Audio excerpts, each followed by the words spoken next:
Graça e paz. Amém. Amém.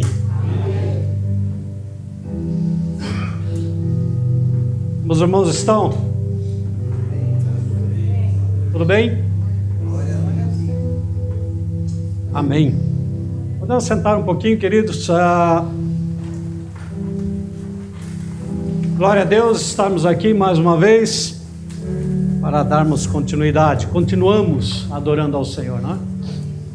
A gente não vem aqui no domingo para adorar o Senhor, nós vimos dar continuidade, não é? Que todos os dias nós devemos estar na presença do Senhor adorando. Eu não venho aqui no domingo para adorar, eu venho aqui para continuar.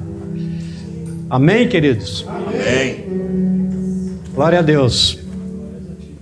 As crianças vão subir agora, então nós vamos orar pelas crianças, pelos professores, não é?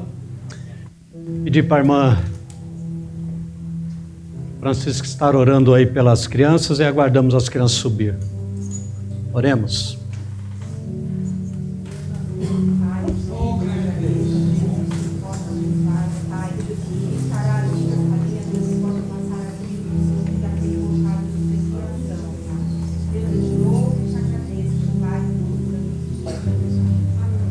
Amém.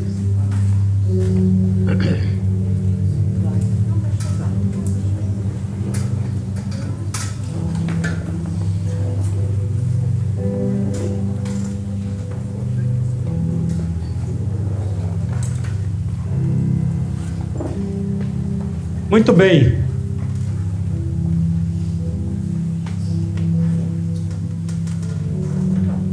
Eu tenho um sonho.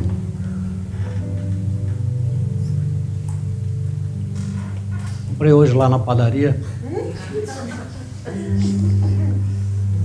Eu tenho um sonho, irmãos, de um dia ver todos os membros dessa igreja aqui no domingo, mas um domingo está um, outro domingo não está, o outro, um veio, outro não veio, né? Eu queria ver esse dia, se todos estariam aqui um dia, todos, não é?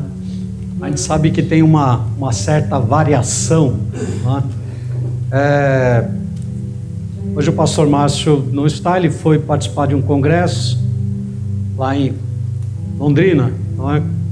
Pastor Glênio, primeira igreja batista, né, de Londrina, e ele estaria voltando hoje. No domingo passado não estava, ele estava, esse domingo eu estou, ele não está. Mas vamos ver se um dia todos nos reunimos aqui. Se não for aqui, vai ser lá na glória, né? Amém. Será que todos estarão lá? Será que vão querer estar lá? Todos?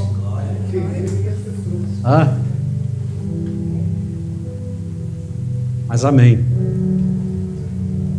Glória a Deus. Então hoje nós vamos ministrar sobre o mistério de Deus é Cristo. E o mistério de Cristo é a igreja. Podemos ler todos? O mistério de Deus é Cristo. E o mistério de Cristo é a igreja. Então de quem que eu vou falar hoje? Vocês estão enjoados já de ouvir falar de Jesus? Não é? Então, o mistério de Deus é Cristo.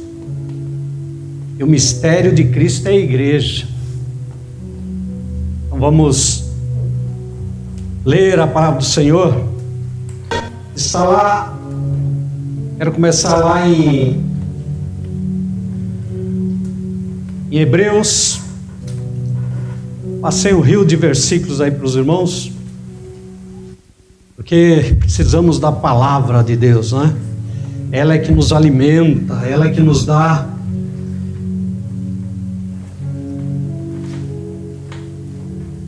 combustível para a fé. Então nós vamos começar com Hebreus capítulo 1, do verso 1 ao verso 4. Podemos colocar em pé novamente, irmãos? E vamos ler bem bonito, bem forte, hein? Não é para mim, mas para o Senhor. Vamos ler bem bonito, bem forte. Podemos começar? Amém.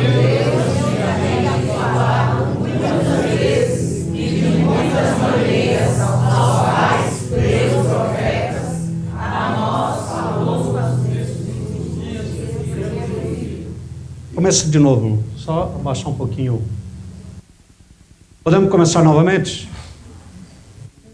Havendo Deus antigamente falado muitas vezes e de muitas maneiras aos pais pelos profetas, a nós falou-nos nestes últimos dias pelo Filho,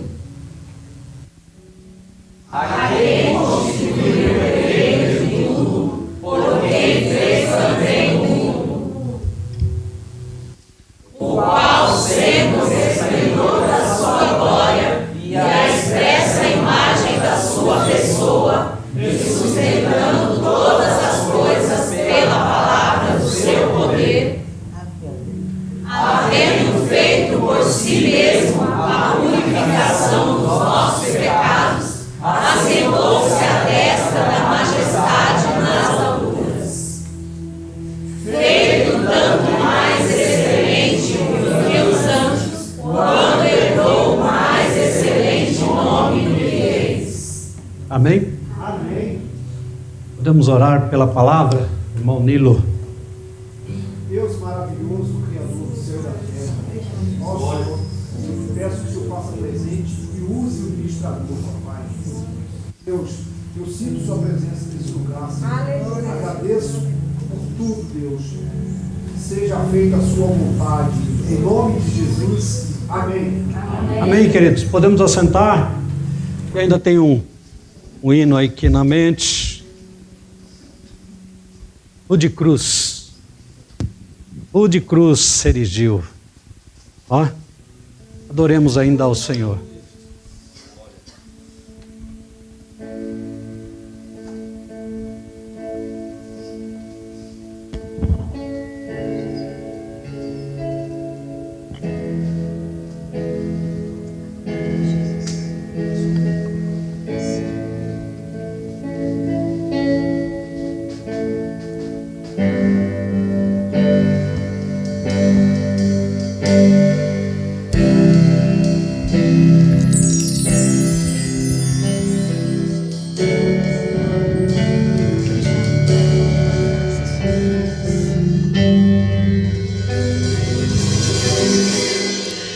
O de cruz se erigiu, dela um dia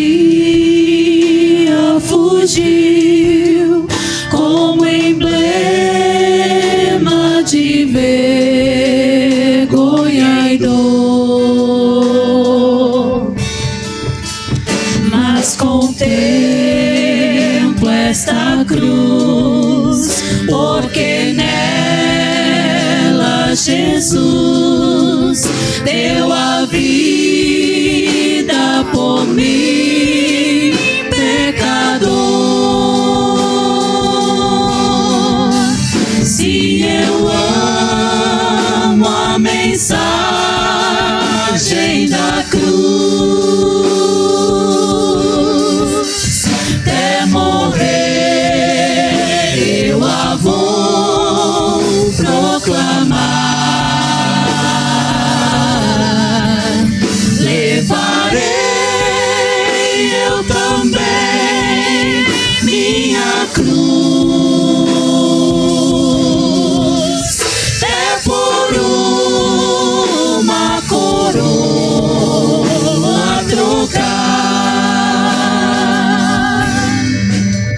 Deixa a glória dos céus, o Cordeiro de Deus, ao Calvário humilhante baixou. Esta cruz tem pra mim atrativo sem fim, porque nela Jesus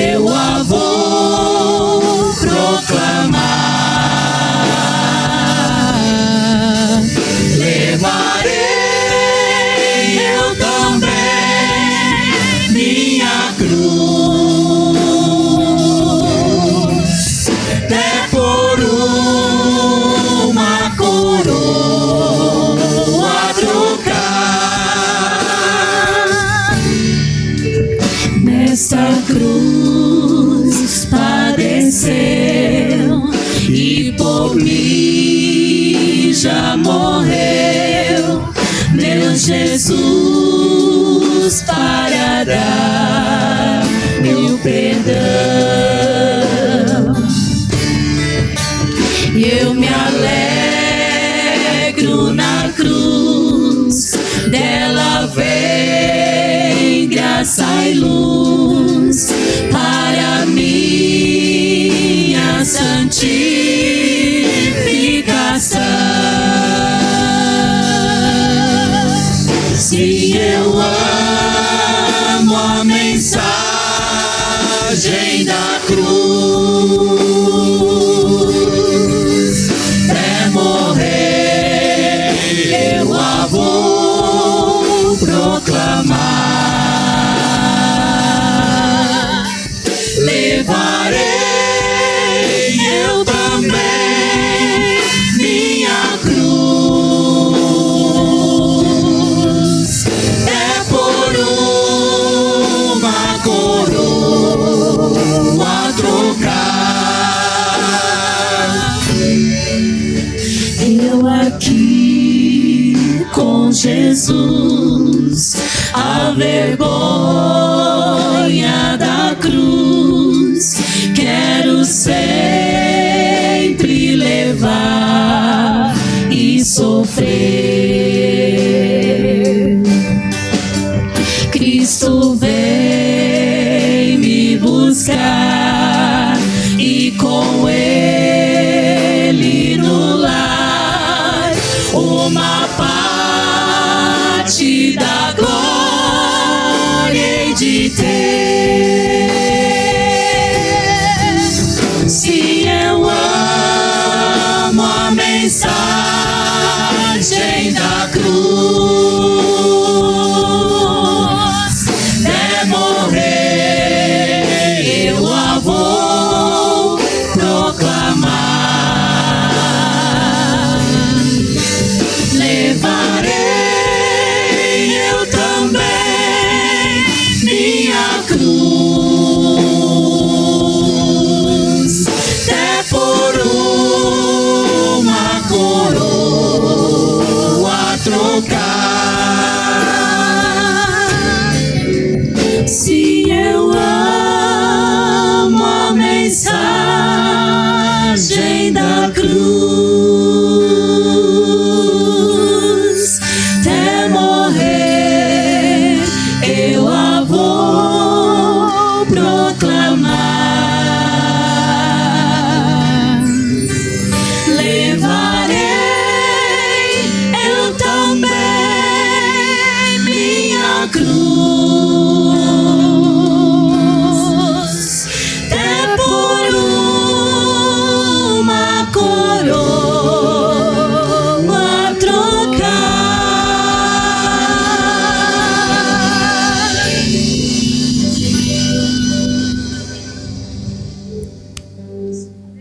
Amém. Deus abençoe os irmãos.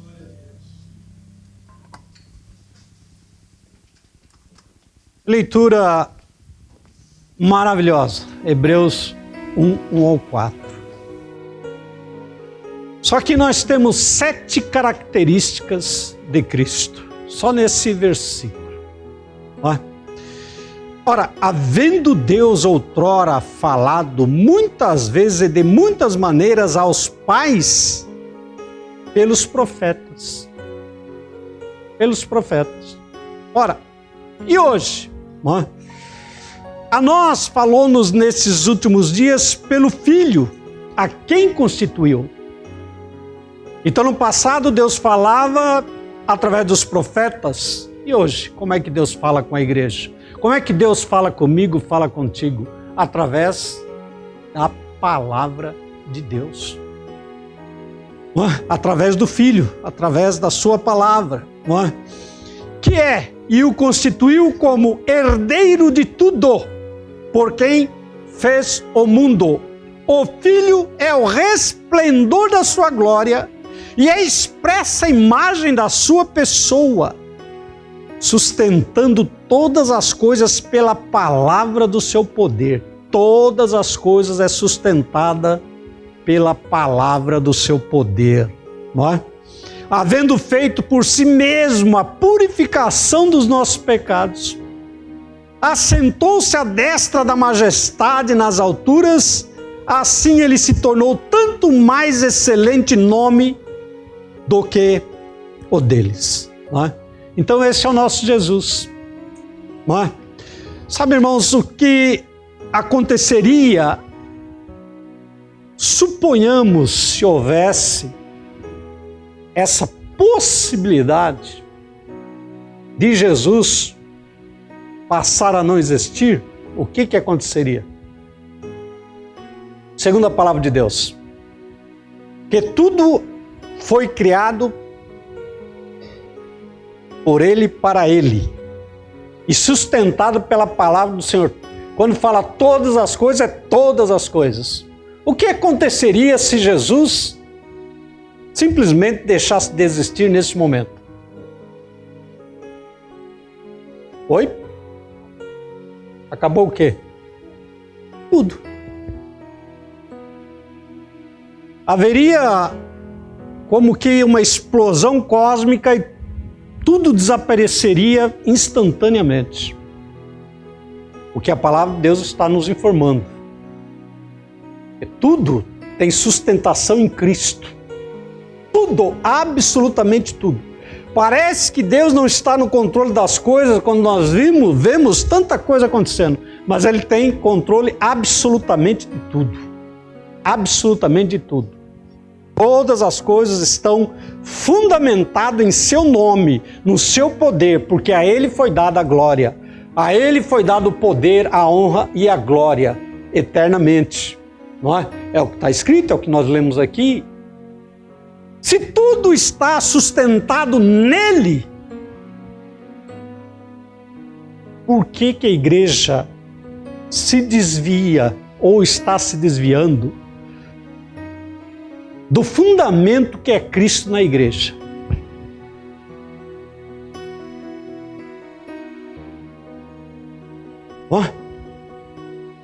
Como a igreja no geral saiu do fundamento que é Cristo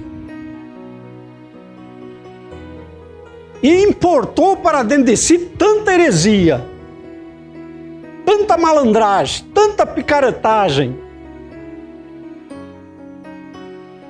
E Deus nos fala hoje através do quê? A palavra. Nós devemos ser os bereanos que conferem a palavra. O que é que eu estou pregando? Condiz com a palavra de Deus? Fique esperto. Fiquem espertos. Porque para muitos Deus tem falado através de alguns profetas aí que é cada profetada da carne. Não tem nada a ver com a obra de Cristo, com a obra de Deus. Muitos enriquecendo através dos púlpitos, da exploração. Eu acho interessante, né? É aquela velha frase, me engana que eu gosto. É cada situação que tem público para isso. É isso que é impressionante. Tem público para isso. As coisas mais absurdas que você possa imaginar, tem público para aquilo. Isso que é impressionante.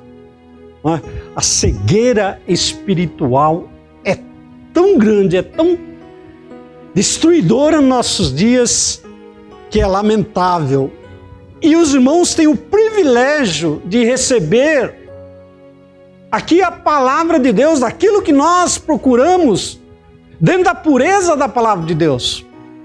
Ora, queridos, então é por isso que eu sempre repito que a igreja precisa ter a centralidade de Cristo. E eu não vou me cansar de falar sobre isso. A igreja precisa estar centrada em Cristo, no cristianismo, ou seja, na vida cristã pura e verdadeira, não é? Na mensagem cristã, na pregação cristã, na vida cristã. Ora, queridos, no relacionamento cristão, na vida da igreja. Cristo precisa estar centrado, precisa ser o alvo, precisa ser, amados, aquele que é a nossa razão de viver. Ora, queridos, se nós não tivermos o Cristo vivo, o Cristo central no nosso viver, na vida da igreja, então o nosso reunir aqui, o nosso viver, a nossa mensagem, ora, queridos, é tudo em vão, é tudo perda de tempo. Este ministério não levará a nada, porque não edifica a Cristo, não forma Cristo em nós, em nossas vidas. E não há formação de Cristo, não revela Cristo, não revela, amados, a obra de Cristo, a pessoa de Cristo e a obra de Cristo. É perda de tempo. Ora, queridos, o Espírito Santo, ele tem uma obra a fazer. O Espírito Santo, ele veio para revelar Cristo. É isto que ele veio fazer. Ele não veio falar de si mesmo, mas ele veio para revelar Cristo. E quanta gente no meio da igreja evangélica que diz ter o dom do Espírito e vem com revelamentos para a igreja. Ah, porque Deus está me mostrando que você, Deus está mostrando nada. É obra da carne pura. Porque o Espírito Santo não está aqui para revelar casamento para ninguém. Não está aqui para revelar prosperidade para ninguém. O Espírito Santo está aqui para revelar Cristo segundo as Escrituras.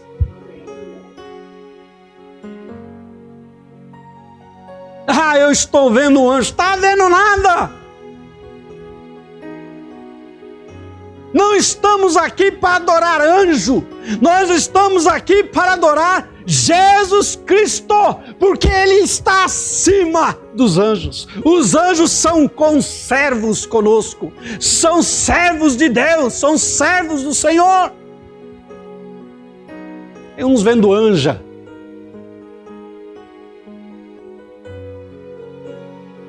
Aí começa as visagens e as revelações, e há público para isso, que é mais doentio, é algo tenebroso, tem público para isso, que não condiz com a palavra de Deus e tem público com isso, sendo enganados, não é? Então toda experiência espiritual, seja ela qual for, que nós passamos, não é? É espúrio, é falso, queridos, é superficial. Se não nos acrescenta algo mais da visão de Cristo, se a experiência espiritual não lhe acrescentar mais de Cristo, mais da revelação de Cristo, da sua pessoa e da sua obra, é espúrio, é falso, é enganoso, porque para isto é que o Espírito Santo foi enviado pelo Senhor Jesus.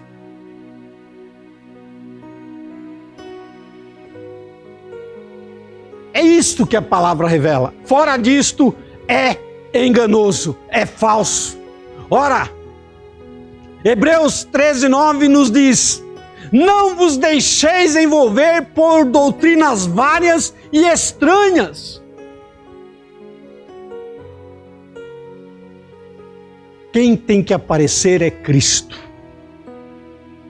Ora, nessas praças públicas, quando se quer homenagear alguma figura da história, se constrói ali uma estátua, seja de uma pessoa, seja um monumento, eles colocam os holofotes ficam escondidos, porque a luz que refletirá aquela estátua é a estátua que tem que aparecer e não os holofotes. E na igreja evangélica, de uma maneira geral, é o cantor, é o pastor, é o pregador. Está errado. Quem tem que aparecer é Jesus Cristo de Nazaré. E é por isso que eu repito que este hino, importa que ele cresça e eu diminua, diz tudo sobre isso. Então, quando você está em alguma igreja, seja esta igreja, que o holofote são os levitas, são os cantores, que o holofote é o cantor evangélico famoso, que o holofote é em cima daquele pregador famoso, está errado. É Jesus, o nosso famoso. É Jesus, queridos. Ele que importa. Ora, a palavra em João 16, 13 a 14, vai nos dizer para o que o Espírito Santo veio. Para glorificar a Cristo. Ele veio glorificar a Cristo. Não é? E ele não fala de si mesmo. Olha o que a palavra em João 16, 13 a 14 nos diz. Mas quando vier o Espírito da verdade, ele vos guiará em toda a verdade. Não falará de si mesmo, mas dirá tudo o que tiver ouvido e vos anunciará o que há de vir. Ele me glorificará, porque há de receber do que é meu e vou-lo-á de anunciar. É isso. Para isso que o Espírito Santo de Deus foi enviado. Eu não sei se alguém aqui já teve essa coisa de querer ir buscar um profeta. Não, lá naquele lugar tem um profeta. Eu vou lá. Porque ele é muito usado. Usado para quê? Para te falar coisas que vão alisar o teu ego. Então vão mexer com as tuas emoções para você.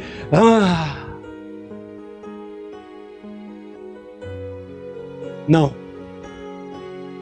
Ele vem para anunciar a verdade. Ele vem para anunciar o reino. Ele vem para revelar Cristo em nossas vidas. Não caiam nesse engano, por favor, igreja. O Espírito Santo tem este papel, tem esta função de revelar Cristo para a sua igreja. O batismo com o Espírito Santo, os dons espirituais, são para edificar a igreja.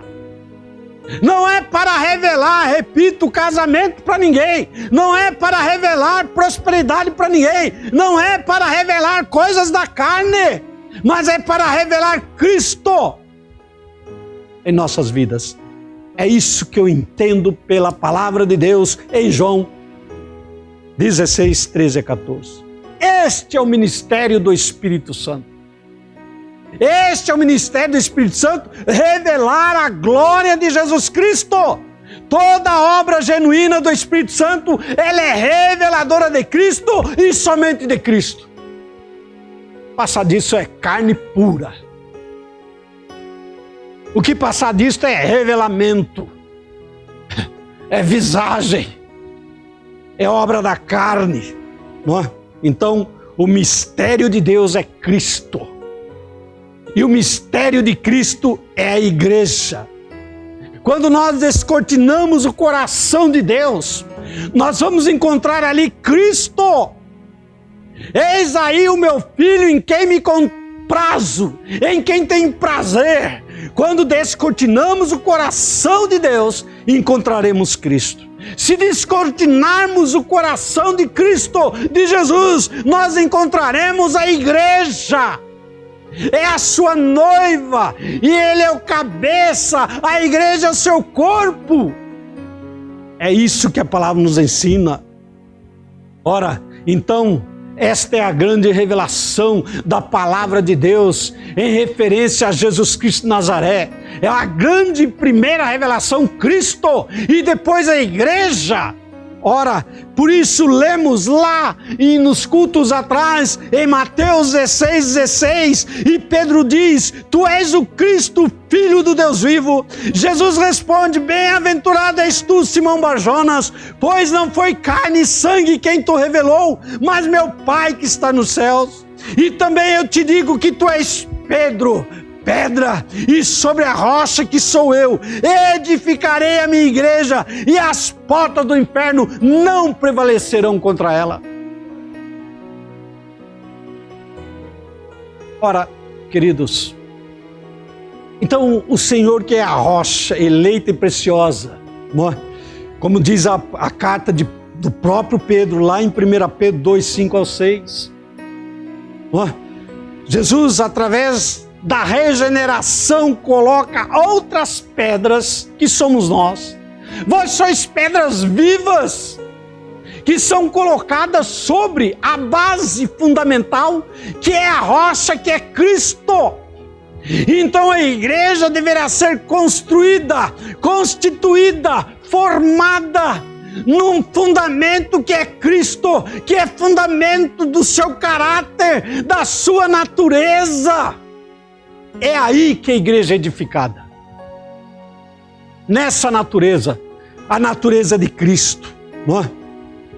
Então, nós somos edificados casa espiritual, para sermos sacerdotes santos, para oferecer sacrifícios espirituais agradáveis a Deus, por meio de Jesus Cristo de Nazaré. Este é o fundamento, não é? Então, a segunda grande revelação que precisamos tanto entender é a natureza da igreja. A natureza da igreja, não é? E quanto movimento, quanta coisa hoje esquisita que se chama de igreja. A verdadeira igreja bíblica, a igreja que está nas Escrituras, ela tem a sua formação em Cristo Jesus, e ela é formada em Cristo Jesus, e ela nasce sobre o fundamento que é Cristo e não outro. Quantos têm se desviado desse fundamento? Quantas igrejas são chamadas de igrejas que não estão nesse fundamento? Será que a segunda igreja batista Cidade Dutra está fundamentada nesta rocha que é Cristo, nessa natureza que é Cristo? Porque a natureza de Cristo, como a base, tem que levantar paredes, tem que levantar a estrutura da igreja, que é o seu corpo, que ele é a base, ele é o cabeça, na sua mesma natureza. Ora, então, até as pessoas confundem algumas coisas e acaba se perdendo sobre a questão da natureza da igreja. Por exemplo, uma coisa bem simples. A pessoa diz: eu esqueci meu guarda-chuva na igreja. Para você ter esquecido o guarda-chuva na igreja, você terá que ter comido o guarda-chuva, porque a igreja somos nós. A igreja sou eu, é você. Isso aqui é só um templo, só um salão onde nós nos reunimos para adorar ao Senhor. Então a igreja está reunida nesse templo. O correto seria: eu esqueci o meu guarda-chuva no templo, mas não na igreja. Porque a igreja não é morta, a igreja não é inanimada. A igreja não é essas paredes, essa cadeira, essa estrutura. A igreja, ela tem uma natureza de Cristo. Ela começa a partir de Cristo. Ela começa a partir da natureza de Cristo. E aí nós temos que avaliar se nós somos igreja de Cristo. Se nós temos a natureza de Cristo. Se nós estamos avançando, melhorando nessa perspectiva dessa natureza, não é? Então, amados, a igreja, ela é um corpo vivo, é um lugar apenas, queridos, esse lugar é apenas um lugar de reunião da igreja, do corpo de Cristo, não é? Que ela não é uma organização, não é? Ela não é, queridos, uma ordem, ela não é Amados, essa estrutura é apenas aonde nós nos apresentamos, aonde nós precisamos para nos reunir como igreja, para louvar, para adorar, para sempre estarmos na presença do Senhor, aqui em casa. A sua casa pode ser um templo, o teu lugar de trabalho pode ser um templo, aonde você estiver, você pode ter um local secreto, você pode ter um local da sua intimidade com Deus, das suas orações, da sua comunhão. Ora, assim é este templo também, não é? A Bíblia fala muito do governo da igreja, fala do ministério da igreja. Então nós precisamos voltar às Escrituras, nós precisamos nos fundamentar pelas Escrituras, voltar, amados, a entender o que é igreja verdadeiramente, e é por onde é que eu estou trilhando, onde é que eu estou pisando os meus pés. Faz sentido eu estar aqui neste templo chamado Segunda Igreja Batista da Dutra? Faz sentido estar aqui? É aqui que eu estou ouvindo falar de Jesus? É aqui que estou recebendo a revelação da palavra? É aqui que estou sendo edificado através de Cristo? Se não, irmãos, eu sou o primeiro a dizer para vocês, está no pé. Porque já tem muitos enganando por aí, muitos enganando por aí.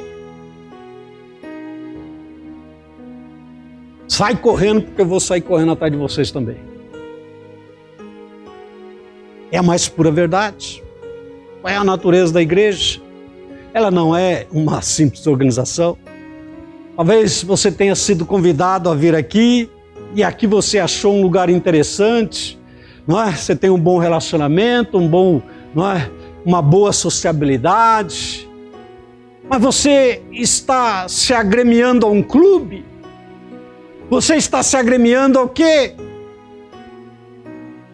Não é? Então aqui deveria ser o lugar onde uma igreja viva, através da natureza de Cristo, se reúne com o único objetivo, com o único foco de olhar para Jesus, de querer conhecer Jesus, de querer a revelação de Cristo, mais de Cristo em mim. É esse o objetivo que deve ser a verdadeira igreja, não é? Do Senhor. Então, queridos, os clubes sociais, as entidades filantrópicas são assim, mas a igreja é um organismo vivo. A verdadeira igreja do Senhor vive, não está morta. Ela ressuscitou, Cristo ressuscitou, e Ele então cria a igreja através da sua cruz, a morte de cruz. Cristo começa a sua igreja através da morte na cruz do Calvário. E Ele nos convida também para sermos igreja, para cada um de nós tomarmos a nossa cruz, para sermos verdadeiramente da sua natureza. Então, a igreja começa com a revelação de Jesus, com a revelação de Jesus nos nossos corações. Então, para ser parte da igreja de Jesus, precisa nascer de novo. Como Jesus disse para Nicodemos lá em João 3, importa-vos nascer de novo. Se não nascer de novo, não herdará o reino de Deus, não entrará no reino de Deus. Isso é claro, patente, límpido. Não entrará no reino de Deus. Mas eu frequento a Igreja Batista Cidade Dutra. Nasceu de novo? Não herdará o reino de Deus. Mas o meu pastor era o pastor Edson, não herdará o reino de Deus. Seu pastor deveria ser Cristo.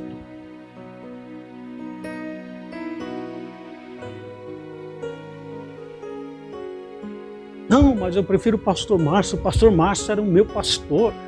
Não herdará o reino de Deus.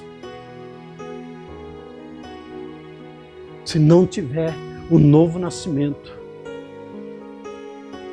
Queridos, não pode ter a natureza de Cristo. Não é igreja do Senhor. Não há igreja sem cruz.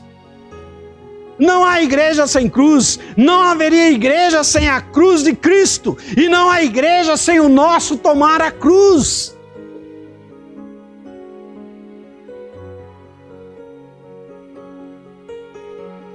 Entendem? Então, é isso. Não há igreja sem tomar a cruz. Ora, Mateus 16, 24. Então disse Jesus aos seus discípulos: se alguém quiser vir após mim, renuncie-se a si mesmo, tome a sua cruz e siga-me.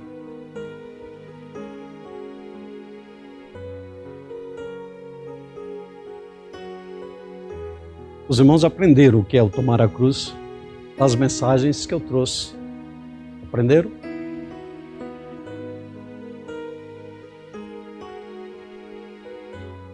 Se você acha que a sua cruz ainda é a sua sogra, então você não aprendeu nada. Não aprendeu nada. Então, queridos, porque nós de nós mesmos não somos material adequado para edificar a igreja do Senhor.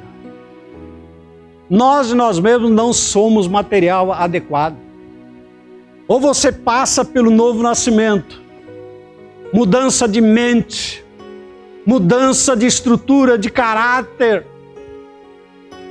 Ou você passa pela cruz, ou então nós não somos material adequado. Compreende isso, irmãos? Eu de mim mesmo não sou material adequado, você de você mesmo não é material adequado, enquanto não entendermos o novo nascimento, enquanto não nascermos de novo, enquanto não passarmos pela cruz. Então, queridos, a tua capacidade, a minha capacidade não vai edificar a igreja do Senhor. O meu talento, o seu talento não vai edificar a igreja do Senhor. Porque não somos material adequado. Mateus 16, 18 vai dizer: eu edificarei a minha igreja. Cristo está dizendo: eu edificarei a minha igreja. E Ele vai contar com aqueles que receberam a sua natureza, para que a sua igreja seja edificada. Edificada na base que é Cristo, na base da sua natureza, no seu fundamento. E Mateus 16, 24 nos diz: negue-se a si mesmo, tome a sua cruz e siga-me. Ora, a cruz precisa fazer uma obra em nós, como aquela adaga, aquela espada de 2 gumes, em Hebreus 4:12, que divide alma e espírito, juntas e medulas, para que a igreja seja edificada. O que é que nos diz Hebreus 4:12?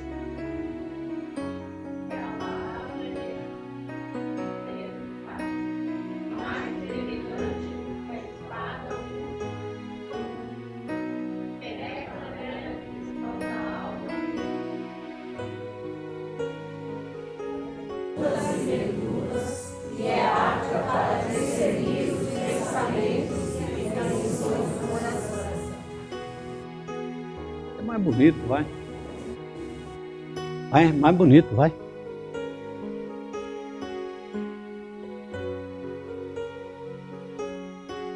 Vocês nem obedecem ao pastor, vocês não obedecem.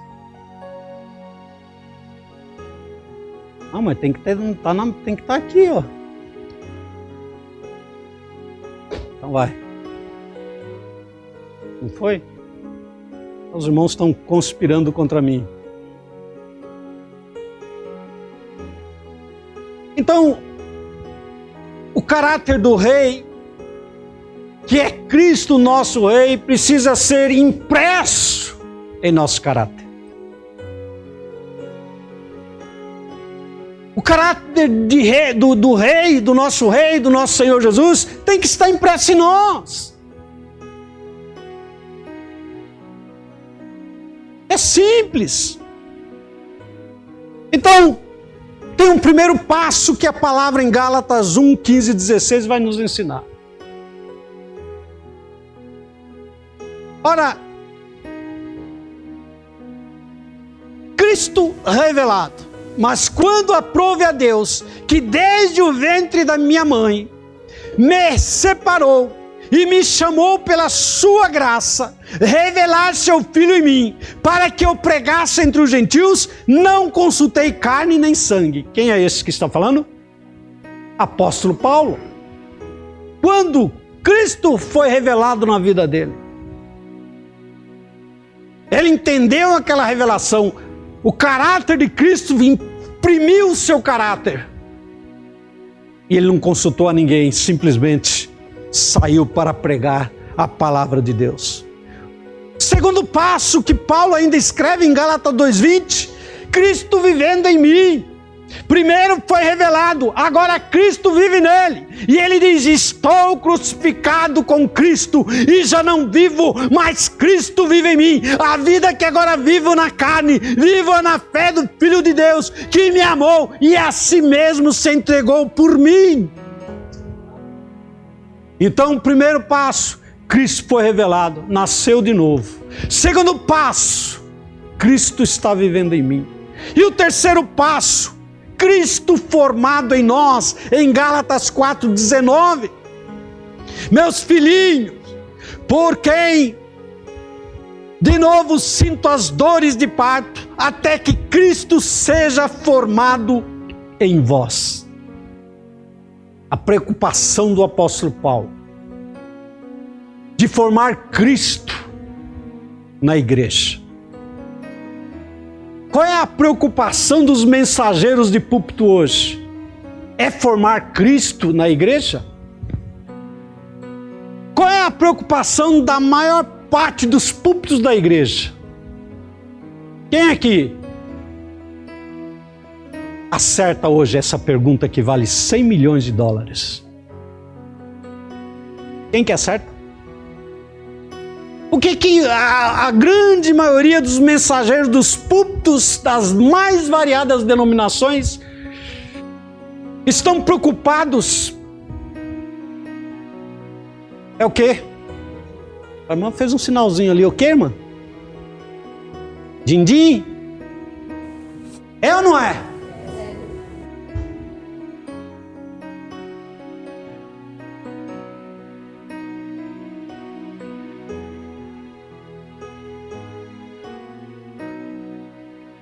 Estou errado? Estou errado. É mexer com o emocional.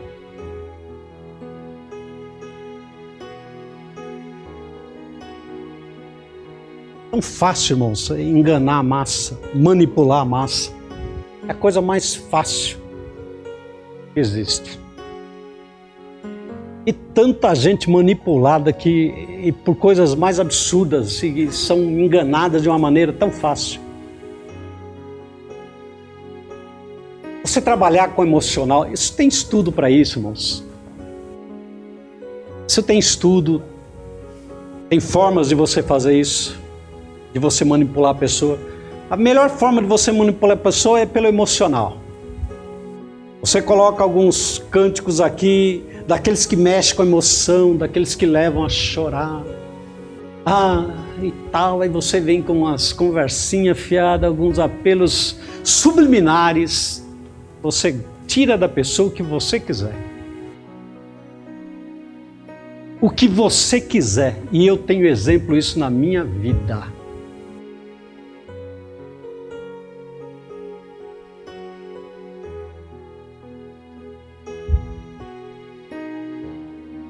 Alguns irmãos sabem de quem eu vou estar falando, mas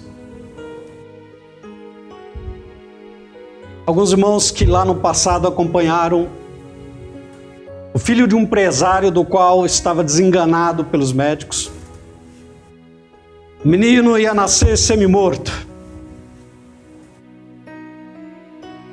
Já haviam feito os exames, as tomografias, os exames de imagem mostravam o menino com hidrocefalia aquela que deixa a cabeça grande, aquela outra doença que a espinha fica para fora, que eu esqueci o nome. E os médicos falaram para os avós, inclusive empresários, de que não se assustasse porque ia nascer um pequeno monstro deformado, sem parte do cérebro, e entraram em desespero. Irmão de um amigo meu de muitos anos, me chamou para fazer os cultos na casa deles, para que pudesse ser confortado o coração deles. Mas empresários de muito dinheiro, com facilidade, para pagar todo um corpo médico, já haviam contratado, já haviam preparado para o nascimento da criança, especialistas, né, neurologista, cirurgião, especialista na espinha, e especialista disso, daquilo, todo um corpo médico já contratado e preparado para o nascimento. E essa avó chorava e chorava, todo culto que eu encontrava, ela chorava, copiosamente. E ela chega para mim e fala: pastor Edson, é muito sofrimento, é muita, e chorava. E eu estava nesse dia, me lembro até hoje, num aniversário da família, ao qual fui convidado, comecei a ficar mais próximo da família. E naquele dia, do meu lado, ela chorava, e eu disse para ela: não me pergunte por que nem como, foi uma palavra rema, uma palavra vinda do Espírito. E eu falei para ela: se o menino nascer com algum problema, eu rasgo minha Bíblia e jogo fora. Passado ali 3 meses, recebo a ligação, trabalhando próximo ao meio-dia, ela me liga e diz: pastor, estou levando ela para ganhar o menino. Eu fiquei, porque dali daquele dia do que eu falei aquela frase, depois eu fiquei orando diante do Senhor. Eu falei: o que eu vou fazer, Senhor? E agora? Por que eu falei isso? E agora? Foi um tormento para ela que creu e recebeu. Ela entrou numa paz tremenda, e todo mundo dizendo para ela: o pastor está te enganando, isso aí não vai acontecer, você vai se frustrar. Ela: não, eu creio, ele disse, vai acontecer. E naquele dia me desandou até o intestino, fui para o banheiro, dobrei o joelho lá com um cara na privada e orei: Senhor, agora é contigo. Será que eu terei que jogar minha Bíblia fora? E aí a criança nasceu. A irmã da moça que ganhou o nenê foi até o berçário verificar o menino. E ela deu o nome do menino. E aí a enfermeira trouxe aquele menino. Ela olhou e disse: não é um menino que ia nascer todo deformado. E a enfermeira lhe disse: mas não é fulano de tal? É esse, perfeito. O menino nasceu perfeito. Glória a Deus, aleluia. Os médicos ficaram impressionados, porque não tinha explicação. Os exames, a tomografia, os especialistas aguardando um pequeno monstro, um neném todo defeituoso, e nasce perfeito.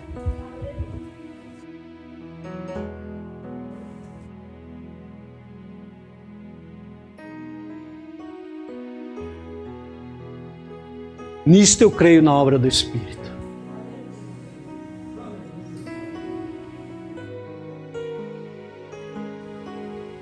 Então, queridos, a obra do Espírito é algo nobre. É algo nobre. É algo tremendo. Então, queridos, nós precisamos entender que Cristo precisa ser formado em nós. E qual é a necessidade de Cristo ser formado em nós? Para que nós sejamos transformados. Transformados. E Paulo vai dizer em Coríntios que hoje, por toda a nossa vida, nós estamos contemplando como por um espelho a glória do Senhor. E em 2 Coríntios 3,18 ele diz: mas todos nós, com o rosto descoberto, refletindo a glória do Senhor, somos transformados de glória em glória, na mesma imagem, como pelo Espírito do Senhor. Por que eu trouxe esse testemunho? Porque eu creio na obra do Espírito, mas numa obra séria, em que Cristo é revelado. E através da cura desse menino, o esposo dessa avó que não era cristão, se converteu, voltou aos pés de Cristo, confessou o Senhor e serve o Senhor até os dias de hoje. A família inteira teve acesso à palavra de Deus. Então, uma obra do Espírito, eu creio na obra do Espírito, de maneira séria, de maneira autêntica, onde o Espírito Santo de Deus vai glorificar a Cristo, e Cristo foi glorificado pela cura deste menino, naquela família, para o louvor da glória do Senhor. Então, ora, queridos, Cristo tem que ser formado em nós, porque Cristo está sendo revelado pelo trabalho do Espírito Santo através da palavra de Deus. Esse é o ministério do Espírito Santo, de revelar-nos Cristo através da palavra. E Paulo em 2 Coríntios 3,18 diz que aquele povo judeu, o povo da lei, que não tinham visto Cristo como cumprimento da lei, eles liam a palavra, mas tinham um véu posto diante dos seus olhos, não lhes sendo revelado que em Cristo o véu havia sido removido. Então no verso 18 ele diz: e todos nós, igreja de Deus, aqueles que já tiveram o véu rasgado, nós não somos judeus, somos igreja de Deus, todos nós com o rosto desvendado, sem véu, contemplando ainda, que seja por um espelho, porque ainda não estamos contemplando a Ele completamente, porque ainda não estamos contemplando a Cristo face a face, mas aquele dia nós o veremos como Ele é, para a glória do Senhor. Quando nós olhamos para Cristo, o que acontece? Nós somos transformados. Gálatas 4,19 vai nos ensinar: meus filhinhos, por quem de novo sinto as dores de parto, até que Cristo seja formado em vós.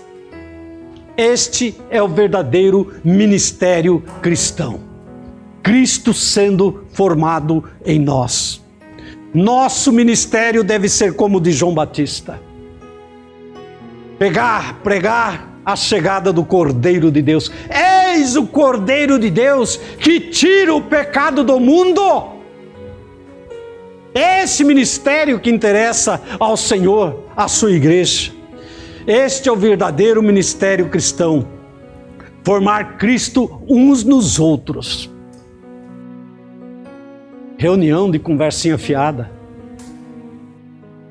Reunião de blá, blá, blá, blá, blá. Reunião de história evangélica. Que não tira, queridos, daquela pregação a revelação de Cristo. Para que serve?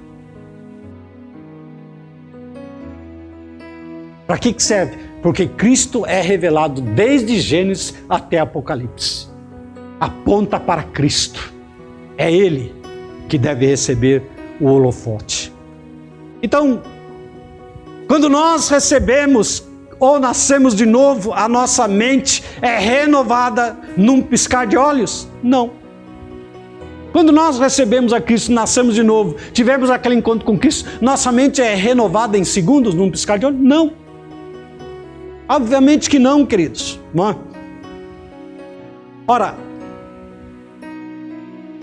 por quê? Porque a regeneração, amados, é de glória em glória. A regeneração, amados, é um evento, é um processo crescente, que nós devemos estar nesse processo crescente e não ficarmos parados, não ficarmos inativos, não ficarmos, amados, como quem nem sabe qual é o objetivo de estar na igreja. Então, nós temos que reconhecer, queridos, e muitas vezes a nossa mente não é a mente de Cristo. Tudo bem, não é, mas, amados, Colossenses 3,2 diz, não é? Também ali, pensai nas coisas que são de cima e não nas que são da terra. Porque a nossa natureza, amados, carnal, muitas vezes, não é de pensar nas coisas do alto, mas nas coisas da terra, não é? Então nós precisamos aprender a pensar ou ter uma atitude, queridos, definida, não é? Uma mente cativada por Jesus. Então, queridos, precisamos reconhecer que nós, muitas vezes, temos a nossa própria vontade e não queremos abrir mão dela. É interessante que nós queremos que Jesus venha abençoar os nossos caminhos, as nossas vontades, que é problemática, que é baseada na natureza carnal. E nós convidamos a Jesus para abençoar os nossos caminhos, o que é totalmente contrário à palavra de Deus. Aquele que quiser ser meu discípulo, tome a sua cruz e siga-me. É a obediência à vontade de Deus, é trilhar os caminhos de Deus. Agora eu ando nos meus próprios caminhos, eu faço as minhas próprias besteiras, e eu convido a Ele ainda para abençoar. Que é isso? Não tem lógica, não tem fundamento, é totalmente loucura. Ora, queridos, nossas afeições precisam ser ajustadas, então Cristo precisa ser formado em nós. Este é um trabalho incansável do Espírito Santo. Aqueles que se curvam diante do Pai, aqueles que pedem ajuda ao Espírito Santo, que clamam todos os dias: Espírito Santo, me ajuda a caminhar, a trilhar os caminhos de Cristo, me ajuda na caminhada cristã. Eu tenho a certeza e a convicção de que o Espírito Santo estará ali presente para te ajudar a trilhar os caminhos da salvação, para a glória do seu nome, não é? Então, queridos, nós precisamos dessa graça do Senhor continuamente em nossas vidas. Hebreus 3:13 vai nos dizer: antes exortai-vos uns aos outros todos os dias durante o tempo que se chama hoje, para que nenhum de vós se endureça pelo engano do pecado, não é? Para que nós possamos correr a carreira cristã.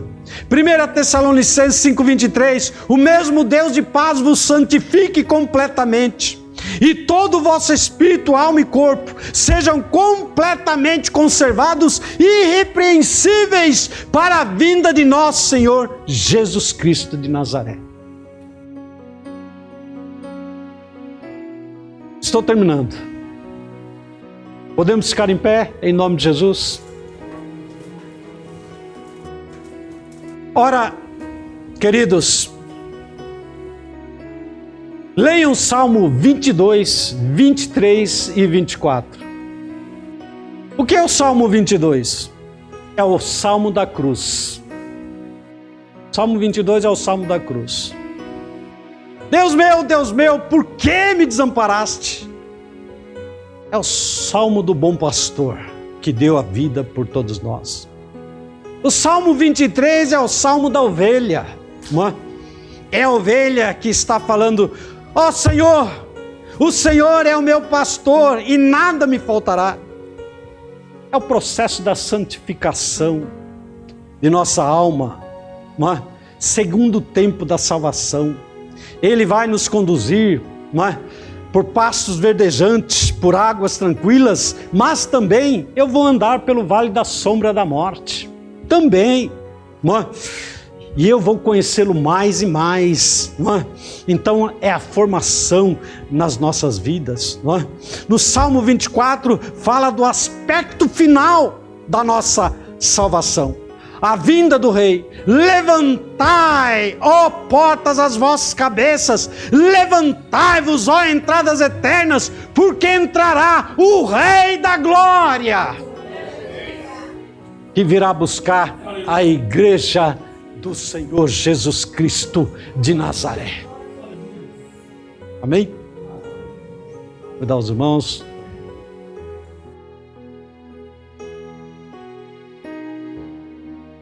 Espero tê-los abençoado, revelando um pouco mais da palavra do Senhor. Cristo em nós, Cristo em vós, a esperança da glória. Então, irmãos, qualquer suposta reunião em que Cristo não é revelado, em que Cristo não é mencionado, porque hoje tem orações que nem em nome de Jesus mais se fala. É umas orações aí que nem em nome de Jesus mais se fala. Palavra de Deus nas mensagens passa longe. Então os irmãos estranham muitas vezes o número de versículos que eu passo para eles para pôr aqui para os irmãos, porque é a palavra de Deus que importa. Queiram Cristo. Queiram Cristo.